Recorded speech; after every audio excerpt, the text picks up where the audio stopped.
First on reporter കടുത്ത നടപടിക്ക് KPCC തിരുവനന്തപുരത്ത് പ്രകടനം നടത്തിയവർക്ക് കാരണം കാണിക്കൽ നോട്ടീസ്. ചെമ്പഴന്തി അനിൽ അടക്കം ഉള്ളവർക്കാണ് നോട്ടീസ് നൽകുന്നത്. INTUC നേതാവ് പ്രതാപനും നോട്ടീസ് നൽകിയിട്ടുണ്ട്. അച്ചടക്ക ലംഘനം ചൂണ്ടിക്കാട്ടിയാണ് നോട്ടീസ് നൽകുന്നത്. റോഷിപാൽ വിവരങ്ങളുമായി. റോഷിപാൽ, ഇപ്പോൾ പ്രകടനങ്ങൾക്ക് നേതൃത്വം നൽകിയ നേതാക്കൾക്കാണോ ഇപ്പോൾ നോട്ടീസ് നൽകിയിരിക്കുന്നത്? സ്മൃതി, കഴിഞ്ഞ ദിവസം സംസ്ഥാനത്ത് ഈ മുഖ്യമന്ത്രി ചർച്ചയോടെ തുടർച്ചയായി പ്രകടനം നടത്താൻ പാടില്ല എന്ന് KPCC അധ്യക്ഷൻ സണ്ണി ജോസഫ് സർക്കുലർ ഇറക്കിയിരുന്നു.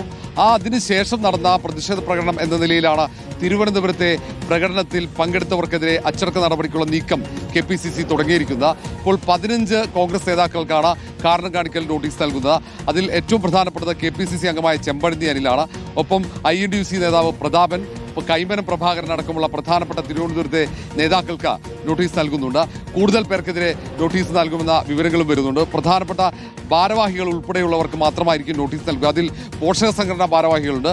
ആ പോഷക സംഘടനാ ഭാരവാഹികൾക്ക് നോട്ടീസ് നൽകാൻ സംസ്ഥാന നേതൃത്വത്തിന് KPCC നിർദ്ദേശം നൽകുകയും ചെയ്യും. ഏതായാലും ഈ സർക്കുലർ പുറത്തു വന്നതിന് ശേഷം നടന്ന എല്ലാ പ്രതിഷേധ പ്രകടനങ്ങൾക്കും പരസ്യമായ പ്രതികരണങ്ങൾക്കും എതിരെ അച്ചടക്ക നടപടിക്ക് AICCയുടെ നിർദ്ദേശം ലഭിച്ചിട്ടുണ്ട്. ഇതിന്റെ അടിസ്ഥാനത്തിൽ തന്നെയാണ് KPCC അച്ചടക്ക നടപടിയുടെ പ്രാരംഭ നടപടി എന്ന നിലയിൽ കാരണം കാണിക്കൽ നോട്ടീസ് നൽകിയത്. കാരണം കാണിക്കൽ നോട്ടീസിന് കൃത്യമായ വിശദീകരണം നൽകിയില്ലെങ്കിൽ സസ്പെൻഷൻ ഉൾപ്പെടെയുള്ള നടപടികളിലേക്ക് നേതൃത്വം കടക്കും.